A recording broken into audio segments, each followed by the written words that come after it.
और आपने ये आज जो डिसीजन लिया है कि आप सिविल सर्विसेज में आने के लिए आपने पहला कदम उठाया है यहाँ पर इंस्टीट्यूट में आकर और इस सेमिनार का पार्ट बन के, तो जैसा विजय सर ने कहा आप बधाई के पात्र हैं, तो वो तो हैं ही आप। और उसके अलावा जो है, जैसा विजय सर ने आपको बताया कि इसमें प्रक्रिया मायने रखती है, प्रोसेस। और प्रोसेस में क्या करना है, बहुत सरल से स्टेप्स हैं। जैसा विजय सर ने बताया कि सिलेबस है, सिलेबस में जो लिखी है चीजें, वो चीजें आपको पढ़नी है।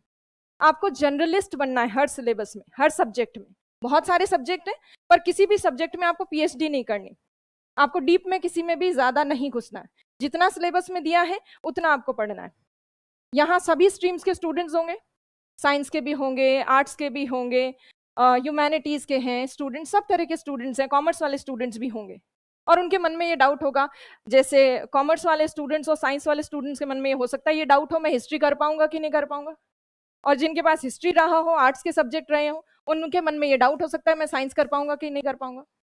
तो सबको सब कुछ नहीं आता, पर यहाँ जब आप तैयारी शुरू करते हो तो जो बेसिक सब्जेक्ट्स आपके सिलेबस में हैं वो धीरे धीरे आपको आ ही जाते हैं, और इतना आ जाते हैं कि आपको आरएएस में सिलेक्शन दिला दे।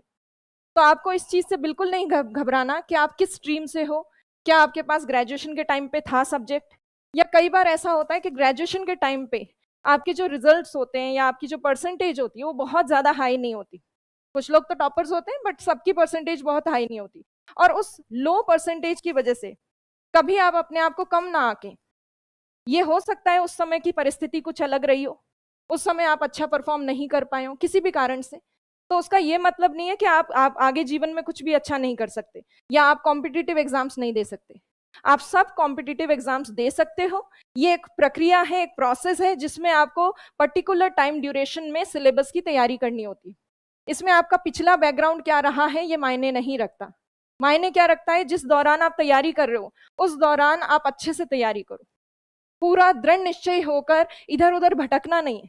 लक्ष्य एक तो बड़ा होना चाहिए, और दूसरी चीज जो है, लक्ष्य आपका स्पष्ट होना चाहिए। आपको क्लियरिटी होनी चाहिए कि what you want from your life, आपको क्या चाहिए आपके जीवन से। उसमें अगर स्पष्टता होगी तो आप जरूर अपनी मंजिल को हासिल करेंगे।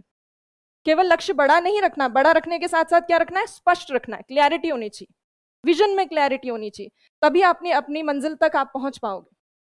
आपने सुना होगा, जहां चाह है वहां राह है। जहां आप दिल से किसी चीज को चाहते हो वहीं पे आपको रास्ता मिलता है, राह मिलती है। और आपने पहला कदम उठा दिया है, आपने राह चुन ली है कि आपको सिविल सर्वेंट बनना है और तैयारी स्टार्ट करनी। और ये यकीन मानिए, ये जो आपने राहें चुनी है ये आपको मंजिल तक जरूर लेकर जाएंगे। टाइम जरूर लग सकता है, पर आपको ये मंजिल तक जरूर पहुंचाएंगे। जैसा एक कोटेशन है कि ये राहें जो हैं, ये राहें मंजिल तक ले ही जाएंगी, हौसला रखो। ये राहें मंजिल तक ले ही जाएंगी, हौसला रखो। कभी सुना है अंधेरों ने सवेरों को ना होने दिया हो? क्या अंधेरा कभी सवेरे को होने से रोक सकता है? नहीं रोक सकता। इसीलिए अगर आप पूरा दृढ़ निश्चय होकर तैयारी करें तो कोई भी आपको सफलता प्राप्त करने से रोक नहीं सकता। अभी बहुत से आलोचक होंगे आपके जीवन में, बहुत से लोग, रिश्तेदार, फ्रेंड्स, कि तुम क्या करने निकले हो, तुम्हें नहीं पता कितना कंपटीशन है, क्या तुम इस कंपटीशन को बीट कर पाओगे, तुम क्या सेलेक्ट हो पाओगे। हमारे मन में ये बहुत सारे डाउट्स होते हैं, हर किसी के मन में होते हैं। और जब दूसरे आसपास के लोग हम पे शक करते हैं या हमारी जो काबिलियत है उसको पहचानते नहीं है, तब हम भी थोड़े बहुत कई बार घबरा जाते हैं। पर आपको उससे घबराना नहीं। सबसे पहली चीज जो आपको याद रखनी है वो ये याद रखनी है कि अगर आप खुद अपने आप पे भरोसा नहीं करोगे तो दुनिया आप पे कभी भरोसा नहीं करेगी। पहले आपको खुद पे इतना भरोसा होना चाहिए कि आसपास के लोग आपके खिलाफ कुछ भी बोले, आपकी कितनी भी आलोचना करें, आपकी तैयारी के दौरान बहुत कुछ होगा। आप घर जाओगे छुट्टियों में या इधर उधर जब जाओगे तो लोग कहेंगे, ओहो 1 साल हो गया तैयारी कर रहा है अभी तक कुछ नहीं हुआ। तो रिजल्ट इतना जल्दी नहीं मिलता, किसी को भी नहीं मिलता रिजल्ट इतना जल्दी। तो रिजल्ट के लिए आपको कड़ी मेहनत करनी पड़ती है, थोड़ा सब्र रखना पड़ता है, धैर्य रखना पड़ता है, तब जाके आपको रिजल्ट मिलता है। और एक व्यक्ति अपनी काबिलियत खुद ही पहचान के आगे बढ़ता है। अगर वो खुद अपनी काबिलियत नहीं पहचानेगा तो दुनिया उसकी काबिलियत को कभी पहचान पाएगी? कभी उसकी वैल्यू होगी जीवन में? हमारी वैल्यू हम खुद करेंगे तभी तो दूसरे लोग हमारी वैल्यू करेंगे। एक कहानी सुनाती हूँ आपको छोटी सी, एक पिता और पुत्र की कहानी। एक पिता थे, उनके पास उनका पुत्र आकर पूछता है कि पिताजी मेरा मूल्य क्या है? मेरी काबिलियत क्या है, क्या आप मुझे बता सकते हैं मैं क्या करूं जीवन में। तो पिताजी उसको समझाने के लिए उसको एक पत्थर दिया पिताजी ने, और पत्थर देकर कहा कि बेटा ये पत्थर लेके तुम बाजार जाओ और बाजार में जाकर इस पत्थर को बेचो, और बेचते समय तुम्हें एक चीज का ध्यान रखना है कि तुम्हें बोलना कुछ नहीं। जो भी तुम्हें इस पत्थर का मूल्य पूछे उसके सामने बस आप ये 2 उंगलियां जाकर उसको दिखा दोगे। कोई भी आपसे पत्थर का मूल्य पूछे आपको सिर्फ ये 2 उंगली दिखानी। वो बाजार जाता है बच्चा, बाजार में जाकर उसे एक महिला जो है पत्थर खरीदने आती है, वो पूछती है इसका मूल्य क्या है, वो बच्चा बस 2 उंगलियां जो है अपनी दिखाता है। तो महिला जो है उस 2 से अंदाजा लगाती है क्या 200 रुपए का पत्थर है। तो महिला ने उसका अंदाजा लगाया कि चलो ये 200 रुपए का पत्थर है। वो बच्चा वापस भागकर पिताजी के पास गया और बोला पिताजी बाजार में किसी महिला ने इस पत्थर के दाम लगाए 200 रुपए। फिर पिताजी ने कहा अच्छा इसी पत्थर को लेकर तुम म्यूजियम जाओ, संग्रहालय जो होता है वहां जाओ। म्यूजियम गया वो बच्चा, म्यूजियम जाने पर उससे पूछा गया कि अच्छा ये पत्थर कितने में बेच रहे हो। उसने वापस 2 उंगलियां दिखाई, और 2 उंगलियां दिखाने पर म्यूजियम वाला जो व्यक्ति था उसने कहा अच्छा क्या ये पत्थर 20,000 का है, क्योंकि म्यूजियम में संग्रहालय में जो चीजें बेचने आते हैं वो महंगी होती है। तो उन्होंने कहा क्या ये पत्थर 20,000 का है। तो वो वापस गया बच्चा भागते हुए अपने पिताजी के पास और बोला कि पिताजी अब इस पत्थर के मूल्य जो है म्यूजियम के अंदर 20,000 रुपए लगाया गया है। फिर उसके पिताजी ने कहा अब ऐसा करो तुम बहुमूल्य पत्थर वाला जो व्यक्ति है, पत्थर खरीदने वाला जो व्यक्ति है उसके पास जाओ। वो प्रीशियस स्टोन्स खरीदने वाले व्यक्ति के पास गया और वहां जाकर वापस उसने पत्थर दिखाया और मूल्य पूछे जाने पर उसने 2 उंगलियां दिखाई, और वहां प्रीशियस स्टोन की दुकान में उसके पत्थर का मूल्य आंका गया 2 लाख रुपए। और वापस आकर उसने पिताजी से कहा इस बार मेरे पत्थर का मूल्य जो है 2 लाख रुपए आंका गया है। तो आपने देखा वो सेम पत्थर था, बाजार में उसका मूल्य अलग था, म्यूजियम में उसका मूल्य अलग था, और बहुमूल्य पत्थर की दुकान पर उसका मूल्य अलग था। तो अलग अलग स्थानों पर अलग अलग मूल्य हो सकते हैं। आपकी वैल्यू डिपेंड करती है कि आप किस स्थान पर जाकर अपने आप को रखते हो। आप खुद अगर किसी निचले स्थान पर जाकर सेटल हो जाओगे, जीवन में कोई लक्ष्य बड़ा नहीं रखोगे, तो आपका कीमत, आपकी वैल्यू केवल क्या रह जाएगी, उसी निचले स्थान तक रह जाएगी। और अगर कोई बड़ा लक्ष्य बनाकर, बड़ा एम करके आप कोई बड़ी चीज टारगेट करोगे और अपने आप को किसी बड़े ओहदे पर या बड़ी पोस्ट पर सोचोगे, तो आपका मूल्य भी बढ़ जाएगा। Your value depends on the place where you place yourself. जिस स्थान पर आप अपने आप को रखते हैं वो स्थान निर्धारित करता है कि आपकी कीमत क्या है। तो आपने सबसे बड़ी चीज जो आज की है, अपने जीवन में ये फैसला किया है कि सिविल सर्विसेज में जाना है, आरएएस बनना है, जो राजस्थान की सर्वश्रेष्ठ, सर्व सम्मानित जो सेवाएं हैं उनमें आप आना चाहते हो।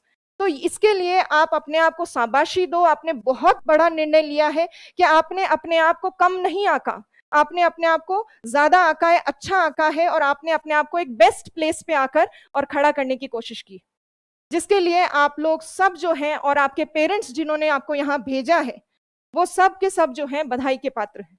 रियल में बहुत बड़ा डिसीजन होता है, आपको लगता है बहुत छोटा डिसीजन है, पर किसी से पूछो, आम लोग ये डिसीजन ले ही नहीं पाते, बहुत कठिन होता है। क्योंकि जिस तरह की परिस्थितियां होती हैं सबके घर में, सबके कोई ना कोई समस्याएं होती हैं, और ऐसी समस्याओं से उभर कर और बड़ा कुछ सोचना जीवन में वो बहुत बड़ी बात है। तो इसीलिए इस कहानी से आप ये याद रखो कि आपकी वैल्यू कौन तय करेगा, आप किस स्थान पर अपने आप को रखते हो, और रखने की जो है काम वो किसका है, आपका खुद का है। तो आप अपने आप को बेस्ट प्लेस पे रखो, आपकी बेस्ट वैल्यू होगी, आपका मूल्य बढ़ जाएगा। तो इसीलिए सबसे बड़ी चीज तो आपने आज ये कर ली है, ये निर्णय ले लिया है कि आरएएस बनना है। और जैसा मैंने कहा, जहां चाह है वहां राह है। रास्ते आरएएस के बहुत लंबे हैं। जैसे आपने सुना होगा, पढ़ा होगा, कहीं तो पता होगा आपको कि आरएएस एक लंबी प्रक्रिया है जिसमें 3 स्टेप्स होते हैं बड़े बड़े।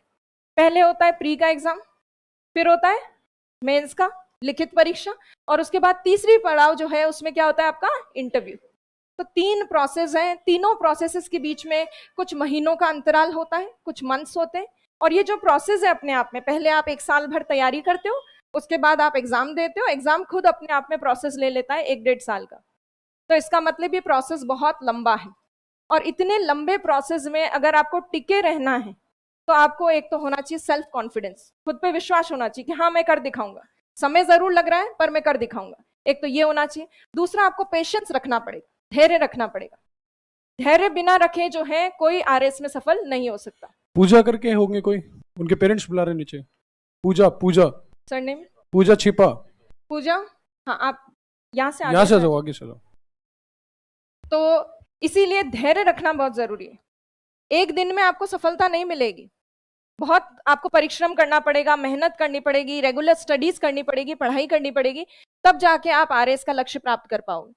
पर जैसा आपको सर ने बताया अभी अभी कि बाकी सब चीजों की तुलना करें, अगर हम जैसे किसी बिजनेस को सेटअप करने की तुलना करें, या फिर आप किसी राजनीतिक पार्टी में जाकर नेता बनने का प्रयास करें, तो उसमें बहुत वर्ष लगते हैं। आरएस तो उसकी तुलना में थोड़े कम ही वर्ष ले रहा है। तो सबसे सरल तरीका अपने जीवन को अच्छा बनाने का, सार्थक बनाने का क्या हो सकता है? सिविल सेवाओं के कॉम्पिटिटिव एग्जाम्स देकर और सीधे बड़े ओहदे को प्राप्त करना। इससे सरल कुछ भी नहीं है।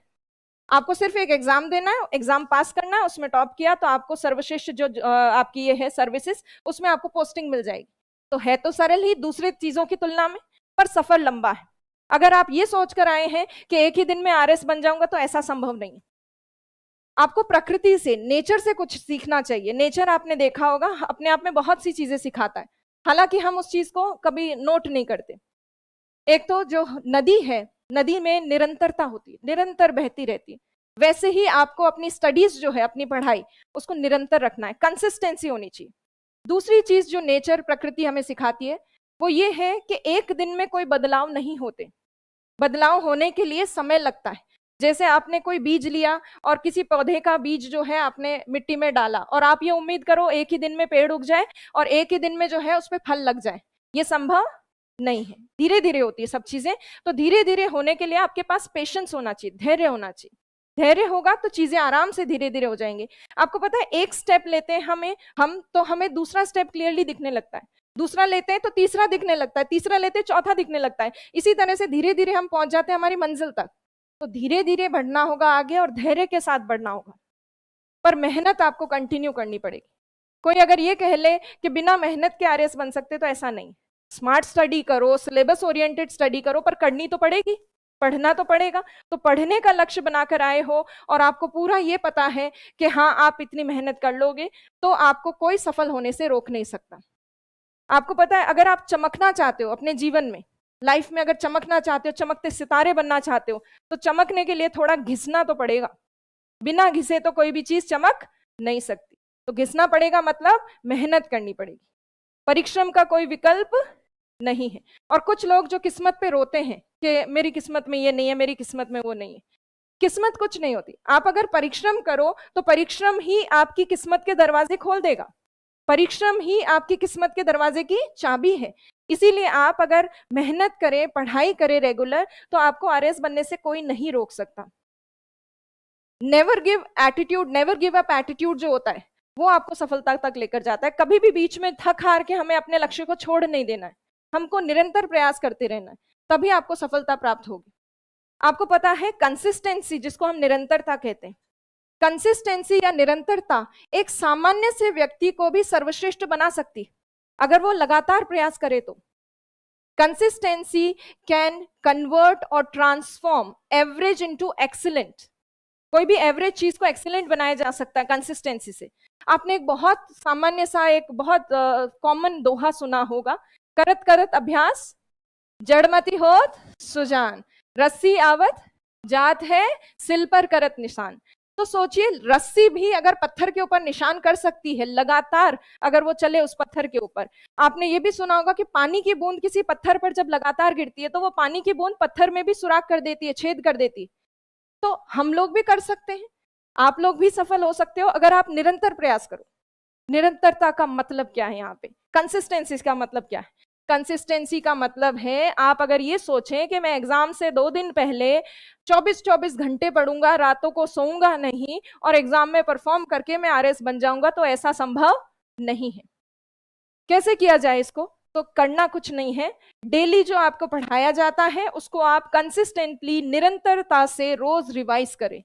रोज 4-5 घंटे, 6 घंटे भी डेली के अगर आप पढ़ लेंगे तो आपके लिए काफी अच्छा होगा, आप सफलता को प्राप्त कर पाएंगे। ये नहीं है कि एक दिन में आप 24 घंटे पढ़ लो, 20 घंटे पढ़ लो और चमत्कार हो जाएगा। एक दिन में चमत्कार नहीं होता। डेली डेली डेली थोड़ा थोड़ा थोड़ा थोड़ा पढ़ते हो तो उससे चमत्कार होता है, उससे चीजें क्लियर होती। और कई बार ऐसा होता है कि कोई कॉन्सेप्ट जो आज आपने पढ़ा, आप थोड़ा सा उस पर विचार करते हो, उसको रिवाइज करते हो, 2 दिन बाद दोबारा उसको रिवाइज करते हो। कभी आपने ऐसा नोटिस किया है कभी भी पढ़ाई करते वक्त कि एक किताब को जब हम सेकेंड टाइम पढ़ते हैं, दूसरी बार थोड़ा ज्यादा अच्छे से समझ में आती, तीसरी बार पढ़ते हैं तो उसमें कोई नया पहलू हमारे सामने आता है जो हमें फर्स्ट रीडिंग में नहीं समझ में आया था। तो अगर आप कंटिन्यूअसली रेगुलर स्टडीज करोगे, एक ही चीज को 10 बार रिवाइज करोगे बजाय के 10 चीजों को एक एक बार रिवाइज करने के, तो आप आसानी से सफल हो पाओगे। एक चीज को 10 बार पढ़ना है बजाय के 10 चीजों को एक एक बार पढ़ने के, क्योंकि एक चीज को 10 बार पढ़ने से वो हमें ज्यादा अच्छे से समझ में आती है। कॉन्सेप्ट्स अगर क्लियर है आपको, कई सारे सब्जेक्ट्स ऐसे हैं जो कॉन्सेप्ट पे बेस्ड है, जिनके अंदर आपको अगर उसकी मूल अवधारणा, बेसिक कॉन्सेप्ट्स वगैरह पता है तो आप आराम से एग्जाम में उसको क्लियर कर सकते हो सब्जेक्ट को, उसमें रटने की भी जरूरत नहीं होती। कुछ सब्जेक्ट्स ऐसे होते हैं ना समझने वाले, अंडरस्टैंडिंग बेस्ड, उनको आप एग्जाम में आराम से डील कर सकते हो। तो इसीलिए आपको स्टडीज में कंटिन्यूस आपको पढ़ना है, डेली पढ़ना है, रेगुलर पढ़ना है, तभी आप सफल हो पाओगे। नहीं तो एक दिन में तो सफल कोई भी नहीं हो सकता, आपको लगातार प्रयास करने होंगे। दूसरी चीज, आरएस में आप लोगों को पता है कि 4 पेपर्स होते हैं मेंस के सिलेबस में। प्री में तो होता है आपका एक general objective type question paper होता है, मतलब जिसमें वस्तुनिष्ठ प्रश्न पत्र होता है, जिसमें 4 ऑप्शन में से आपको सेलेक्ट करना होता है। और प्री में आपको केवल क्या करना होता है, क्वालिफाइंग मार्क्स लाने होते हैं, उसमें टॉप नहीं होता, उसमें आपको केवल क्वालिफाई करना है। क्वालिफाई करने के बाद आपका मेंस का पेपर होता है। मेंस के पेपर में आपके 4 सब्जेक्ट, 4 पेपर्स होते हैं, पेपर 1, 2, 3 और 4। और हर एक पेपर में कई सारे सब्जेक्ट्स हैं। जैसे पेपर 1 है, पेपर 1 में आपके हिस्ट्री है, हिस्ट्री भी अलग अलग है, वर्ल्ड हिस्ट्री भी है, राजस्थान हिस्ट्री भी है, इंडिया की हिस्ट्री भी है, इंडिया की मॉडर्न हिस्ट्री भी है, एंशिएंट भी है, हर तरह की हिस्ट्री है, इतिहास है। इतिहास के अलावा आपकी इकोनॉमी जो है वो भी उसी पेपर में है, मैनेजमेंट भी उसी पेपर में है। तो पेपर 1 में बहुत सारे सब्जेक्ट्स हैं। पेपर 2 में भी आपके काफी सारे सब्जेक्ट्स हैं, जैसे पेपर 2 में है साइंस, ज्योग्राफी, एथिक्स, ये सारे सब्जेक्ट्स जो है पेपर 2 में। और इसी तरह से पेपर 3 में कई सारे सब्जेक्ट्स हैं, जैसे पॉलिटी है, पब्लिक एडमिनिस्ट्रेशन है, आपके लॉ है, ये सारे सब्जेक्ट्स हैं। और लास्ट जो पेपर 4 है वो आपका ग्रामर का पेपर है, जिसमें आपके हिंदी और इंग्लिश ग्रामर आपके दे रखी। तो हर एक पेपर में अच्छा स्कोर करके आप आरएएस में अच्छी रैंक बना सकते हो। और पेपर 4 जो है ग्रामर वाला पेपर, वो पेपर 4 आपको बहुत अच्छे नंबर दिला सकता है। और ग्रामर हम बचपन से पढ़ते आए हैं, हमने कितनी बार बचपन में विलोम शब्द रिवाइज किए हैं, कितनी बार हमने प्रायवाची पढ़े हैं, एंटोनिम्स, सिनोनिम्स पढ़े हैं, वही बेसिक चीजें आने वाली। तो कुछ बहुत अलग या विचित्र या कोई डिफरेंट सिलेबस नहीं है। वो सिलेबस कौन सा है, जो आज तक आपने 10th 11th क्लास तक जो पढ़ा है, बेसिक बेसिक वो चीजें हैं हर सब्जेक्ट में, चाहे वो इंग्लिश, हिंदी हो, साइंस हो, ज्योग्राफी हो, हर एक सब्जेक्ट में आपके बेसिक बेसिक चीजें पूछी जाएंगी। तो इतना तो आप कर ही सकते हो। जब स्कूल के बच्चे वो समझ के बोर्ड के एग्जाम दे सकते हैं, तो आप लोग तो उनसे बड़े हो, आप लोग भी कर ही सकते हो। तो ये कॉन्फिडेंस आप में होना चाहिए कि हाँ मैं कर सकता हूं, और कर भी सकते हो आप। अब आपको जो चीजें आरएस में ध्यान रखनी है, जैसा मैंने बोला, आरएएस आरएएस जो है वो इन 3 चीजों पर निर्भर करता है। आर फॉर रेगुलर स्टडीज, निरंतर आपको अध्ययन करना है, रेगुलर स्टडीज करनी है। एक दिन में पढ़ाई करने से कुछ नहीं होगा, डेली पढ़ना पड़ेगा जब तक आपके एग्जाम ना हो। हम एक हफ्ते में एक दिन हमारी अच्छी पढ़ाई हो जाती है, उसी अच्छे दिन को लेकर खुश होते रहते 10 दिन तक। उस दिन मैंने मंडे को अच्छी पढ़ाई की थी, उस दिन मैंने पूरी किताब सल्टा दी थी, उसके बाद 4-5 दिन के अब मैं सेलिब्रेट कर रहा हूँ उस चीज को। तो वो सेलिब्रेशन बीच बीच में नहीं चलेगा, कंटिन्यू स्टडी करनी पड़ेगी आपको, तभी आपका जो है आप टारगेट तक पहुंच पाओगे। उसके अलावा आपका एटीट्यूड पॉजिटिव होना चाहिए, एटीट्यूड पॉजिटिव होना चाहिए। पॉजिटिव एटीट्यूड का मतलब क्या है? पॉजिटिव एटीट्यूड का मतलब यह है कि आपको कभी भी निराश हताश नहीं होना, क्योंकि इसमें रिजल्ट आपको एक दिन में नहीं मिलता है। तो कई बार आप इस लंबी तैयारी में बीच बीच में थोड़ा सा डीमोटिवेट हो जाते हैं कुछ स्टूडेंट्स, कि पता नहीं कब तो एग्जाम होगा, कब मैं बनूंगा, कब क्या होगा। तो थोड़ा धैर्य तो रखना पड़ेगा, एक दिन में कुछ भी नहीं होगा। तो आपको सेल्फ मोटिवेटेड रहना पड़ेगा, एटीट्यूड को पॉजिटिव रखना पड़ेगा। नकारात्मक सोचोगे तो नकारात्मक ही होगा, सकारात्मक सोचोगे तो सकारात्मक होगा। तो पॉजिटिव सोचो कि हाँ मैं सफल हो सकता हूँ, बस मुझे मेहनत करनी। और बाकी लोग जो टॉप में आते हैं वो भी क्या करते हैं, वो भी ये सिलेबस को भी फॉलो करके आते हैं ना टॉप में, तो आपको भी सिलेबस को फॉलो करना है। तीसरी चीज जो है वो है सेल्फ असेसमेंट। सेल्फ असेसमेंट मतलब खुद का निष्पक्ष आपको मूल्यांकन करना है। ये सब जिसने कर लिया वो बन सकता है आरएस। निष्पक्ष मूल्यांकन का यहाँ पे क्या मतलब है? सेल्फ असेसमेंट, वो भी अनबायस्ड असेसमेंट। मतलब आप जब पढ़ रहे हो, आप जब अपना आंसर लिख रहे हो, तो आप अपना आंसर लिखते हैं या निबंध लिखते हैं, हमें लगता है कि मैंने जीवन में या मैंने सबसे अच्छा निबंध लिख दिया है, जीवन का सर्वश्रेष्ठ निबंध लिख दिया, इसमें कोई कमी नहीं है। और कोई अगला बंदा आके अगर कमी निकालता है तो आप उस पर चिढ़ जाते हो, इतना तो अच्छा लिखा है, तेरे से तो इतना भी नहीं लिखा जाता, लिख के दिखा देखे। तो हम लोग थोड़ा सा, हमारी जो क्रिटिक्स होते हैं या हमारी कोई आलोचना करता है तो उसको हम पॉजिटिवली नहीं लेते। आलोचना को पॉजिटिवली लेना है, खुद की चीज को भी आपको पॉजिटिवली लेकर खुद को सेल्फ असेस करना है, बिल्कुल निष्पक्ष मूल्यांकन करना है। किसी सब्जेक्ट में आपके अगर मार्क्स कम आ रहे हैं तो उसमें ये ना सोचे कि चेकिंग गलत हो रही है, शायद नहीं तो मैंने तो करा तो बहुत अच्छा है, पता नहीं चेक करने वाले नंबर ही नहीं दिए, कोई तो कमी रही होगी, उस कमी को सुधारते जाना है। तैयारी के दौरान अगर आप अपनी आंखें खुली रखेंगे, अपने आप का निष्पक्ष मूल्यांकन करेंगे, तो आपको ये पता रहेगा कि हर टेस्ट में आपके जो नंबर आ रहे हैं, अगर कम आ रहे हैं तो उसका कारण क्या है। कोशिश करें उसमें सुधार लाने की, कि किस तरह से आप अपने उत्तरों को और बेहतर बनाएं, अपने आंसर्स को और बेटर करें, ताकि आगे से आपको मार्क्स अच्छे मिले। आपको पता है वीकली टेस्ट होते हैं, यहाँ हर मंडे को टेस्ट होता है। वीकली टेस्ट में आपकी जो कॉपीज चेक होके आती हैं, उसमें कभी आपके किसी सब्जेक्ट में मार्क्स कम हो सकते हैं, किसी में ज्यादा हो सकते हैं। ज्यादा ध्यान देने की जरूरत आपको किस पे है? जिनमें बहुत ही कम नंबर आ रहे हैं उसमें ध्यान दो कि नंबर कम क्यों आ रहे हैं।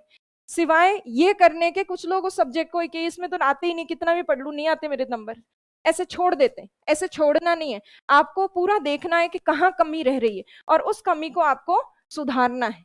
अगर आप इसी तरह से स्टेप बाय स्टेप चलते गए, अपनी कमियों में सुधार लाते गए, कमियों में सुधार तभी हो सकता है जब आप अपना असेसमेंट करें, आप अपना मूल्यांकन करें कि मैं हाँ कम कहाँ पे है, कमी कहाँ पे रह गई, क्या सुधार हो सकता है।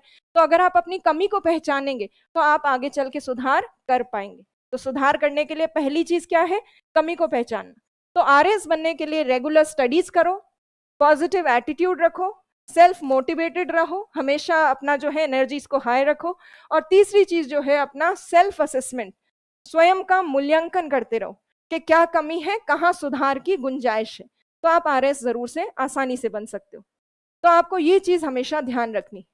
तो आरएस जो है बनने का सफर लंबा जरूर है, पर अगर आपने निरंतर अध्ययन किया, निरंतर प्रयास किया, सिलेबस पूरा कवर कर लिया, तो आप जरूर, सब लोग जो यहाँ बैठे हैं सबके सब आरएस बन सकते हैं। कोई एक ही नहीं, कोई ये ना सोचे कि मेरे ग्रेजुएशन में परसेंटेज कम थे तो मैं नहीं बन सकता, सब बन सकते। क्योंकि इस काल के दौरान, इस टाइम के दौरान जब आप कंपटीशन एग्जाम की तैयारी कर रहे हो, इस टाइम मेहनत कर लो। इस टाइम अपना पूरा जीवन, पूरा अपना जो लाइफस्टाइल है वो इस तरह से बनाओ कि आपका पूरा टाइम किसके लिए हो? स्टडीज के लिए, अध्ययन के लिए। तो आप जरूर से सफल होगे। और सफल होने के बाद जो आनंद की आपको प्राप्ति होगी, उस आनंद को शब्दों में वर्णन करना ही मुश्किल है, कोई डिफाइन ही नहीं कर सकता। लोगों का नजरिया, सोसाइटी का नजरिया आपके प्रति बिल्कुल बदल जाएगा। लोग आगे से आएंगे, जो रिश्तेदार आज आपको पहचानते भी नहीं है वो आगे से आएंगे कि मैं तुम्हारे काके के मामा का, भतीजे का, पता नहीं व्हाट हूँ। वो दूर दराज के रिश्ते निकाल निकाल के आएंगे, अरे आपने मुझे पहचाना नहीं, मैं ये, हमारा भी ध्यान रखना।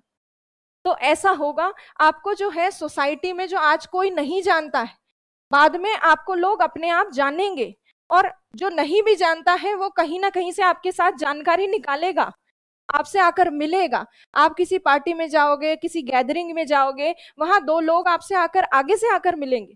अभी तो ये होता है हम जा जाके मिलते हैं, अरे मामा जी मेरे को पहचाना नहीं, मैं दूर का कोई कजन है या कोई भी है, तो आप खुद जाके इंट्रोड्यूस करते हो। अगर आप सफल हुए, आप बड़े अधिकारी बने, आप सिविल सर्विसेज में आए, ये इतना सम्मानजनक सेवाएं हैं, इतना प्रेस्टिजियस सर्विसेज हैं कि इसमें आने के बाद इंसान की खुद की प्रेस्टीज भी बढ़ जाती, उसका सम्मान समाज में जो है बढ़ जाता है। तो ये एक बहुत बड़ी चीज है, समाज आपको पहचानने लगता है, लोग आपको पहचानने लगते हैं, आगे से आकर लोग मिलते हैं, सम्मान करते हैं। आज जो उंगलियां आप पे उठ रही हैं, कल को वही उंगलियां जो हैं क्या करेंगे? आपके लिए तालियां बजाएंगी। वही लोग कहेंगे, देखा मैंने कहा था ये बच्चा जरूर कुछ करके दिखाएगा जीवन में। भले ही तैयारी के दौरान वो कहते हो कि पता नहीं क्या करता है, रोज इधर उधर घूमता फिरता है, पढ़ता तो है नहीं, कभी मैंने देखा नहीं पढ़ते हुए। तो और पैसे बिगाड़ रहे हैं मम्मी पापा के, यही कहते हैं लोग तो।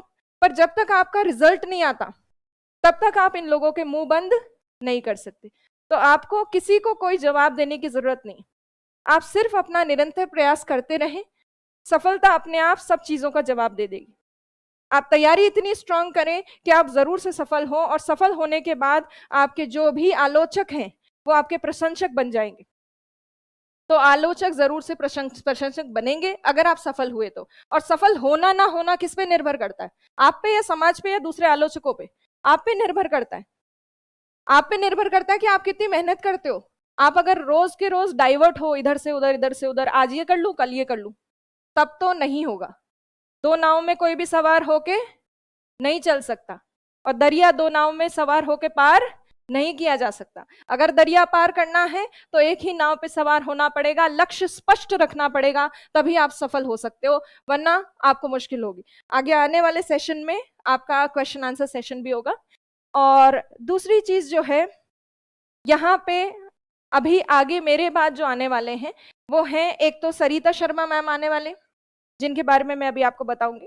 और लास्ट में मेरे बाद बस अब दो ही लोग आने वाले, एक तो टॉपर आने वाले और एक दिलीप सर आने वाले। दिलीप सर जो कि स्प्रिंग बोर्ड के डायरेक्टर है।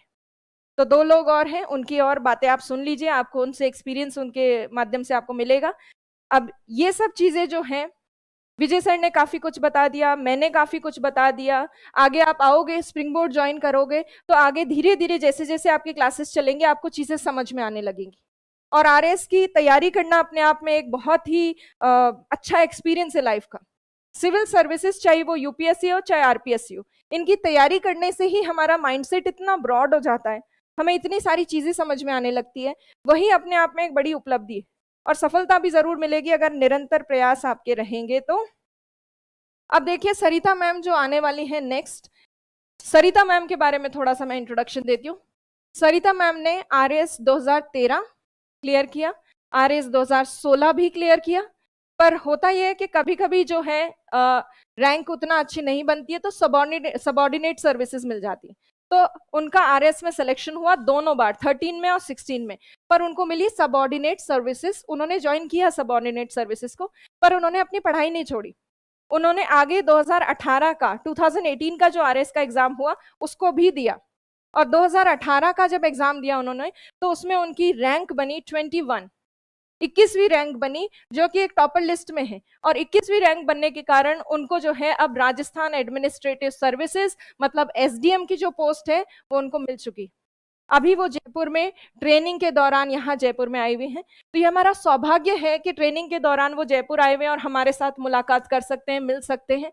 अब आप सोचिए सरिता जी, जिन्होंने 2013 में भी दिया एग्जाम, 16 में भी दिया, अगर वो 13 और 16 के एग्जाम से ही, उसके रिजल्ट से ही संतुष्ट होकर वहां रुक जाती, तो क्या कभी वो एसडीएम बन पाती, या 21वीं रैंक कभी प्राप्त कर पाती, इतने बड़े ओहदे पर या पोस्ट पर वो पहुंच पाती? नहीं। तो इसीलिए थोड़ा सा दृढ़ संकल्प होना चाहिए, मतलब आपका निर्णय जो है वो ऐसे डगमग ना हो। अगर क्लियर होगा लक्ष्य तो आप जरूर देर सवेर ही सही पर पहुंचोगे जरूर मंजिल तक। जैसे सरिता मैम पहुंची हैं, 21वीं रैंक बनी है इनकी, तो ये बहुत बड़ी बात है कि इतनी बार एग्जाम देना, उसके लिए बहुत पेशेंस रखना पड़ता है। एक दो बार एग्जाम देते हैं इंसान हार जाता है। और आपको पता है, जब दूसरी तरफ, एक तरफ तो तैयारी चल रही होती, दूसरी तरफ महिलाओं की और गर्ल्स की लाइफ में दूसरी चीजें भी चलने लग जाती। पेरेंट्स शादी करवा देते हैं, तो इसी दौरान उनकी शादी भी हो गई सरिता मैम की। शादी के साथ साथ इसी तैयारी के दौरान उनके जो है बेबी भी हो गया। तो सोचिए किस तरह की परिस्थितियों में इंसान उससे भी लड़कर और उस दौरान भी तैयारी करके अगर वो टॉप कर रहा है तो कितनी बड़ी बात है।